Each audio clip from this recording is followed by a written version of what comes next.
So I was asked by a patient the other day about peptides for longevity and growth and stuff like that, skin.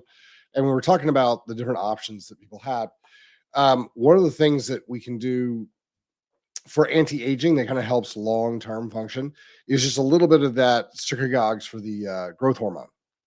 We get a little bit of the growth hormone kind of every night or every other night, and it helps slow down the aging process because your body regenerates and heals a little bit faster. So, if you're using Simorelin or Ipamorelin or CJC, or, the one that I like the most is the Simorelin Ipamorelin. There's a little bit short acting and a longer acting function to it. So just a little bit of that kind of every night, or like I said, every other night, kind of really helps, increase collagen formation. It helps regenerate tissue, ligaments, tendons, bones, helps heal. One of the things we use that particular one for is healing regeneration. So I've told the story lots of times that my office manager, Rachel, took a softball to the face and broke her eye in 9 places, net of surgery, and the orbit for her eye, not the actual eye. But the damage to that side of her face, they thought that she was going to lose her eye, and they thought that she might not be able to smile again because of the way it damaged the facial nerve down here. And so we used a series of peptides. We used the LR3, we used Simorelin and Ipamorelin to kind of reset and regrow all the ligaments and tendons and nerves and bones in her face. And now you can't tell. Full function of the eye, full function of the mouth. It's fantastic. So as far as healing goes, post-surgical, pre-surgical, like if you guys are going to have surgery, I highly recommend that you get your testosterone levels up first for about 2-3 weeks beforehand. And then about a week beforehand, start on the growth hormone, so that your body is amped up and ready to heal, regenerate, and repair, so that when you have the massive trauma that is surgery, like people don't recognize something of it, like we just, oh, it's surgery, it's just a thing. Like someone's literally cutting you open and most likely screwing things into your bones. Wild amounts of trauma, substantial amounts of trauma. You need to heal from it. And so getting your healing hormones up, your growth hormone, your testosterone up, should be primary function. That should be like the first thing all surgeons do, is be like, hey, all right, we're gonna do surgery in 10 days. Here's your testosterone, here's your growth hormones. Go out and get ready to do this surgery. It's not what we do, but that's what we should be doing. Right now, my receptionist Amanda broke her foot, and we're regenerating it the same way. And she went from, like, you can see the break. We're gonna post the X-rays later. But it was one of those, like, even without being able to read X-rays very well, you're like, oh, that's probably not supposed to be like that. And so she was hobbling around like on like one of those peg leg things for about a week, and now she's walking on it. So we'll post those in a little bit. But as far as healing, regeneration, repair goes, those are phenomenal peptides for healing regeneration. So those are fantastic. Those are the growth hormone secreting peptides. Now, like I said, they can easily be used for anti-aging, things like that.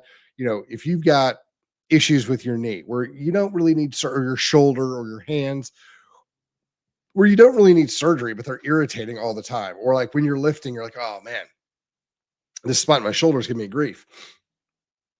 Lots of times the growth hormone peptides will help regenerate and heal that spot. So those are phenomenal ones to start looking at bringing in if you have those issues. The other one, so I was talking to somebody about tanning the other day, because they asked me, like, do you tan? I'm like, yeah, I lay out like whenever I can. Like yesterday, I got home, it was 5:30, the sun was out, it was nice, so I went ahead and laid outside, and then I did some grounding and stuff like that. And people ask me about burning. They're like, well, what do you do for your kids and for you so that you don't get sunburned? I'm like, I go out in the sun all the time so that I build up a tan so that I don't burn. Because the idea that, well, how come everybody didn't get skin cancer 100 years ago? Because we were always in the sun. Like if as soon as it gets warm enough to be in the sun, you take your shirt off and you're in the sun, you're going to start getting a little bit more tan, and a little bit more tan, and a little bit more tan. So you build up the ability to not be burned. We don't do that as much anymore, and we should. So, find a time to go home and get out in the sun. It's not for vanity; it's for health. It's keeping your skin healthy.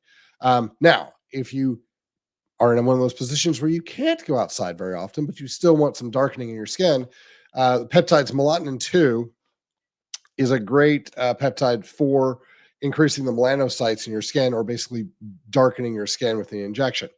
Works really, really well. Sometimes works too well. My wife is Arab, and when I was testing it out and doing it, she came home finally and she was like, "Okay, you're darker than I am. You need to stop." I was like, "Okay." So it does work, especially on super white guys. Uh, the problem you get into a little bit with the melatonin is that sometimes your body has spots that doesn't have a lot of melanin in it, or the peptide for some reason just doesn't bring the melanin to that one little speck. And so you end up with kind of white dots on your body. Same type of thing that you'd see if you tanned really well and that you just had some pigment spots. But that is something that you can see with the melatonin. So, it's one of those things you kind of take that into account as you start tanning. Um, kind of look at where those spots are. Sometimes getting in the sun will help those. But here's the thing: if you haven't been in the sun for a while, let's say it's winter and you haven't been in the sun for a while, and you're using a lot of melatonin because you want to get ready for a trip or something, and then you stop taking the melatonin, like, or you keep taking it like through your trip. Let's say you go to Mexico, right? Let's say it's spring break or it's June or something. You're like, oh, I'm so white. I'm going to be in this bathing suit. I don't want to be so white, or I want to get darker so that I don't burn as bad, whichever one. And you take the melatonin for a while, and then you go out in the sun, you're going to tan a lot more. So keep that in mind, because a lot of times when you start adding in these things, you need to recognize what is going to happen with my life that's also going to add to this. So a lot of times the melatonin can do that. So keep that in mind when you're doing those two things. There's a couple other ones that help with telomere length. Just blanked on the name of it. Anyway, I'll drop it in the comments later. But it helps with telomere length. Now there's an idea, and I'm saying it's an idea because I don't think it's been fully proven out yet. But there's an idea that telomere length has a direct correlation to longevity and how long you can live and how healthy your cells are and things like that. So as those telomeres, as every time, the idea again is that as your cells replicate, the telomeres get a little bit shorter each time. And as they get shorter, they can't transcribe themselves again as well. And so that's kind of how your body kind of deteriorates and dies. I think it's a good theory. It might be bear out. I don't know how much I buy it.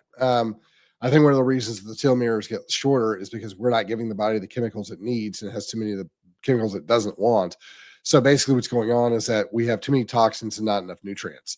I think that's really where we're seeing the damage in the DNA.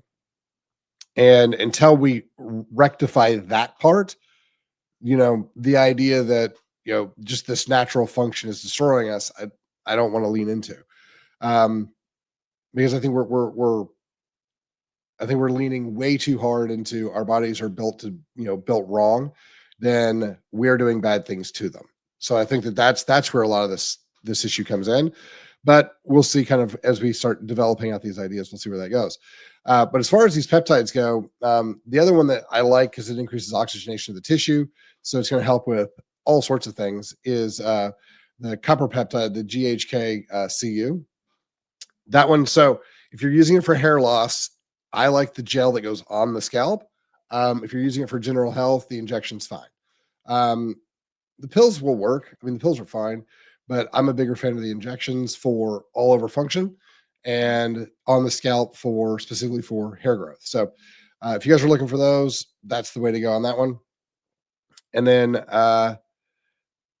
yeah, the big thing that other people need to know about, since we're going through just all the peptides, is one of the big things with the semaglutides or the GLP-1s is that, remember that if you're going to use them for a purpose, like breaking diabetes or helping with dementia or resetting your biochemical function so that you can lose some weight now and get back on track, they're great. 6 to 10 weeks, fantastic, awesome. The problem a lot of people are getting into, that I don't think they know it yet, is that when you take a GLP-1, there's a chance of what's called hyperplasia instead of hypertrophy of fat cells. What that means is hypertrophy, they get bigger. Hyperplasia is they split up into multiple different fat cells. The problem we get into with hyperplasia is that it's very beneficial at the beginning. So we're trying to break insulin resistance. We're trying to reset the body. We're trying to get everything functioning again. cutting these fat cells down can be beneficial to that process. The problem is that if you take one big fat cell and you make it into two smaller fat cells, you look smaller. That's great. But once you get off, if you go back to the diet that got you fat in the first place, which most people are going to do, these fat cells now can grow. And so a lot of people, I think that they're putting themselves into a position where they're going to end up either always having to be on the drug or they're going to get a lot fatter afterwards. So if you want to use the GLP-1s to push yourself into a biochemical position where you can be beneficial, lose that stuff, kind of reset, great, do it. Fantastic. Have somebody walk you through it if you don't understand how to do it. But the idea of, oh, I'll just take this, and then if I get fat again, I'll take it again. I would not walk down that road. That is not a great road to walk down. If you guys have any questions, drop them in the comments or hit us up, questions@chalmerswellness.com. Thanks for your time. Have a great day.